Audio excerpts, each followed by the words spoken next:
Hi guys, this is Saurav and you're watching the second part of the perineum. If you haven't watched the first part in which I had explained the deep perineal pouch, go and watch the first part first because that first part will help you understand the second part in a better way. Now we will see the superficial perineal pouch. So this is your perineal membrane and this is your Colles fascia. So the pouch between perineal membrane and the Colles fascia is called the superficial perineal pouch. So now we'll see the boundary for the superficial perineal pouch. So as I had explained the superficial perineal pouch in this picture, so we'll see the boundary in this picture itself. So laterally the superficial perineal pouch is bounded by the ischiopubic ramus, as all the structure below the pelvic diaphragm is bounded by. Now we will see the superficial. Anteriorly we don't have any boundary. As you can see, we don't have any boundary here, no boundary for the superficial perineal pouch, and posteriorly the superficial perineal pouch is bounded by the Colles fascia. So now we'll see the content for the superficial perineal pouch. Now we'll see the content for the superficial perineal pouch. First we will see in male.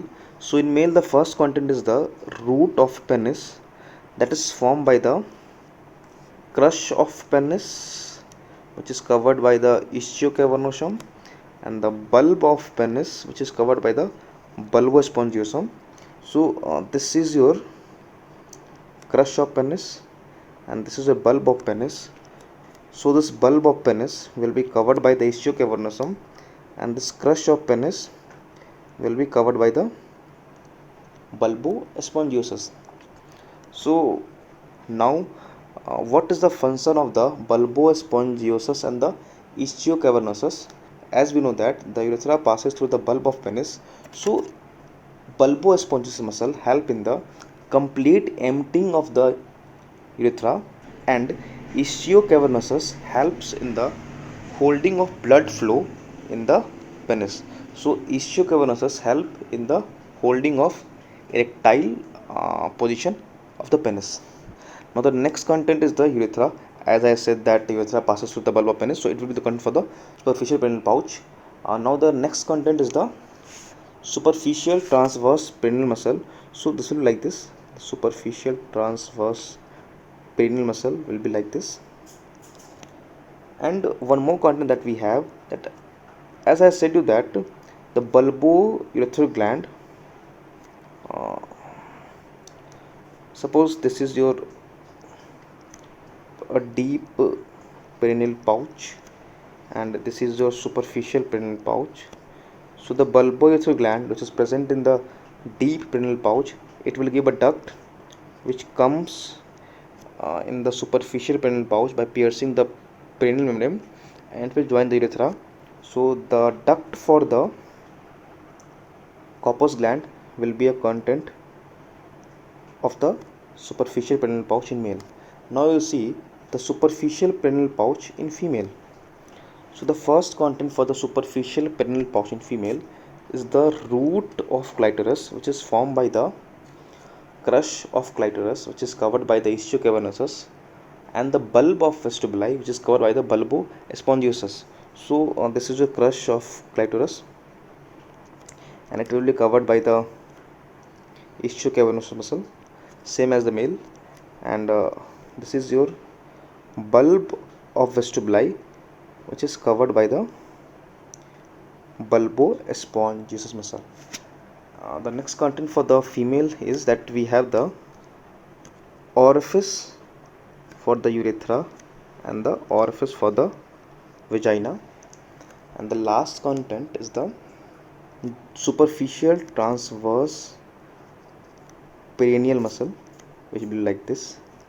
And one more content we have is the greater vestibular gland, which will be like this here only. So this is the greater vestibular gland. So guys, these were the content for the superficial perineal pouch in male and female. Now we will see the artery and the nerve together with the pudendal canal. So suppose this is your pudendal canal.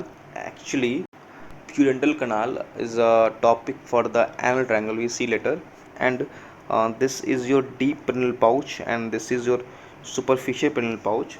So the pudendal artery and the nerve will be coming from the pudendal canal, and it will go like this in the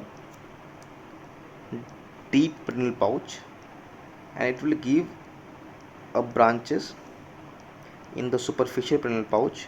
So the branches that is common for the deep perineal pouch and the superficial perineal pouch is not important, but the branches that it gives before entering in the deep perineal pouch, the first branch is the posterior scrotal nerve or the posterior labial nerve, and this pudendal nerve will come forward, and without entering into the superficial perineal pouch, it will go to the penis and form the uh, dorsal nerve of penis or the dorsal nerve of the clitoris. So these two structures important for the content as a artery or the nerve.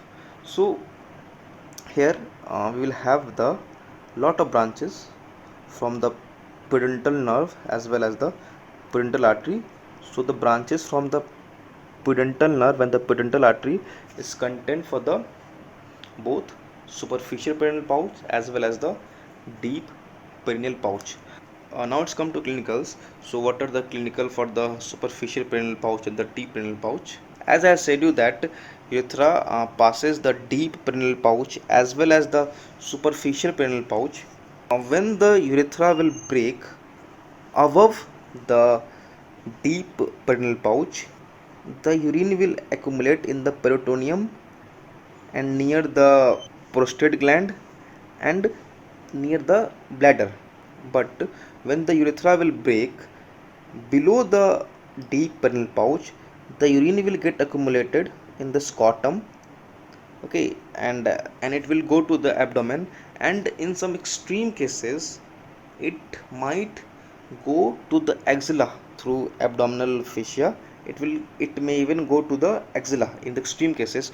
So these two were the main clinicals for the perineum. So I think I had explained all those things.